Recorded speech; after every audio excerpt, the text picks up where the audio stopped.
I'm Dick Van Dyke. And I'm Eric Judy.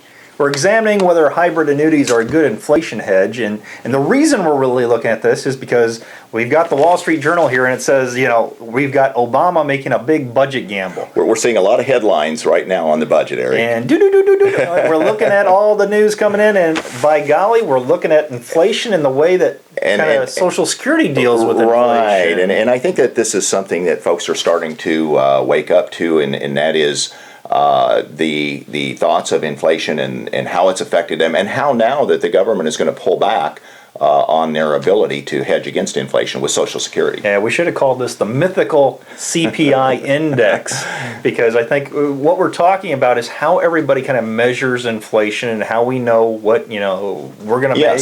How insurance companies index for inflation, how the government, the Bureau of Labor Statistics measure. Well, there's many different CPIs, and the CPI-U bases the spending habits of wage earners, and that's what Social Security is tied to now. And what they want to go to is the CPI-U, which chained, and now that's a whole different issue. But just the CPI-U measures the spending habits of the retirees, professionals, self-employed. Yeah. So it kind of takes a different approach. But what about the chain CPI? You want to tackle that for a minute? What's that mean to the average person? Well, let's just talk about results. Yeah. When we looked at the tables we saw, and we'll share the article, it's your spending power, your buying power rather, right, over the years will actually start to decrease based off of today's dollars. Correct. Rather than the goal of Social Security right now is to kind of keep those dollars evil. Even. There's some truth to that. Slip of the tongue, and boy.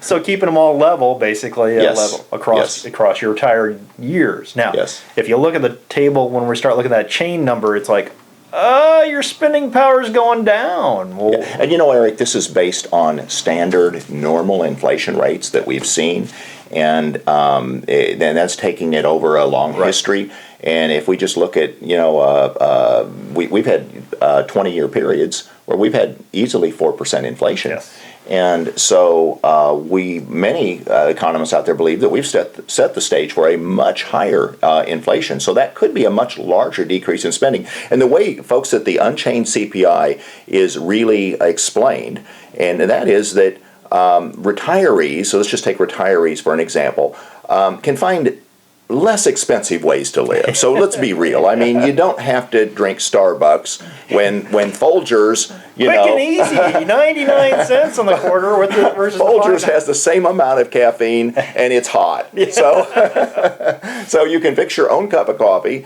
and it's a formula that's pretty. They try to say it's objective, but again, these are all based on assumptions that somebody in the ivory towers comes up with. Exactly. That says, we can buy cheaper cameras that do almost the same thing over time. We can buy generic corn and canned goods. When there's formulas out there that don't include food and gasoline in their computation, I'm sorry, it's not an accurate reflection of how most people live, because most people eat and they rely on transportation to get to where they need to. That's exactly right. So here's my thing. We know that, folks, it's inevitable that Social Security, pensions are being attacked, Social Security, the cost of living adjustments are going to change, that benefits are going to potentially drop, and we know that inflation the stage is set for very high inflation. Okay. So we'll climb down off our soapbox. Right. So get back to can annuities in general, and then we want to talk about hybrid annuities, but annuities in general, can they actually be a really effective hedge against inflation? Yeah, and that's the beautiful thing, especially when we look at the hybrid annuity. Right now, the beautiful thing about some of these income riders is there's actually ties to the CPI or the CPI-U for many of these things. If you want to start, taking income that would be tied to an index like that. So if you don't believe that Social Security is necessarily going to be tied to the right index, and you're willing to utilize what the insurance company is offering, that's one mechanism. Then we've also got ways of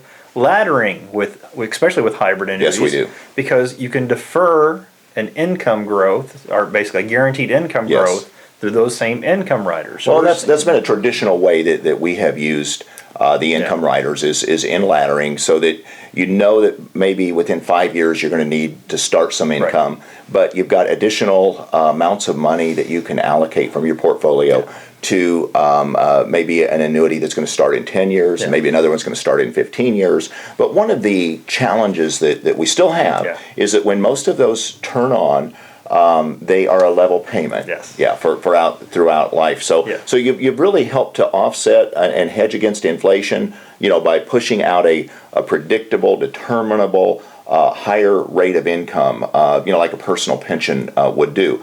But what's really better is if there's a way to actually tie it to a consumer price index. If there's a way to make sure you don't lose your spending power over time, whether that be through the use of a hybrid annuity, or you can actually set an immediate annuity to have an annual step up. You can utilize those. Some of them will have a guaranteed 3%. 3% each year. And there are actually some that are tied to the CPI. And one of the reasons that we are tackling the hybrid annuity is because of its popularity. In the last few years, and last year in particular, the hybrid annuity has been one of the most popular type of annuities. It's one of the only annuities that's gained in sales over the previous year. From last year to this year, we've seen a significant increase in the number of people that basically are choosing this as their retirement vehicle. So if this is the one that you're utilizing, why is it? Well, it's because of these options. There's some very specific things about the hybrid annuity that are appealing.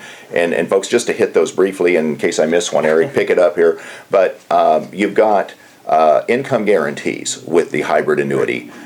You can turn on a lifetime income, and yet you still have majority control over the account value, so that the account value could be entered into while you're living if you needed to. Of course, that would harm your income. It's guaranteed for life. But if it came right down to it and you had to get to your money, you've got majority control over that money. Eventually, you have full control, at the maturity of the annuity contract. And if you should pass without using the money or all of the money, then it's going to go on to the heirs. Is there anything else that I know there's other things. I was going to say, I hit the key points. Those are the key points. I was going to say, most of the other things are added through riders, whether it be home health care doublers or those pieces. But it's allowing you to kind of take a basic fixed indexed chassis where your principal protection, and then you build on top of that utilizing riders and other pieces to get you what you need to. And when we compare the income potential of the hybrid annuity to the immediate annuity, or even to the riders on the variable annuity, what we find consistently is that, unless there's certain exceptions, if the hybrid annuity is set up properly, it can cover a lot more concerns that retirees have, and it's not as one-dimensional, and also can produce many times a larger income when it's set up in the proper type strategy. And that's, I think, the key word that when we use a hybrid annuity, it's flexibility. It gives you the flexibility to have changes throughout life. And we know here, you're sitting here planning a retirement today, in 5 years things are going to be different. If we hit a bump of hyperinflation, have we adjusted for that, have the tools to adjust for it within the annuity itself? And many times with the hybrid, we can have those components, or have at least structured for them. The other types, maybe not so often. And one of the things that has been a bit exciting recently, and that is that we've seen a lot of product innovation where they are starting to tie these to the CPI, and that gives just a lot more flexibility, another layer of flexibility on top of what we've had. So have we answered the question, can hybrid annuities act as an inflation hedge? I think they definitely can, Eric.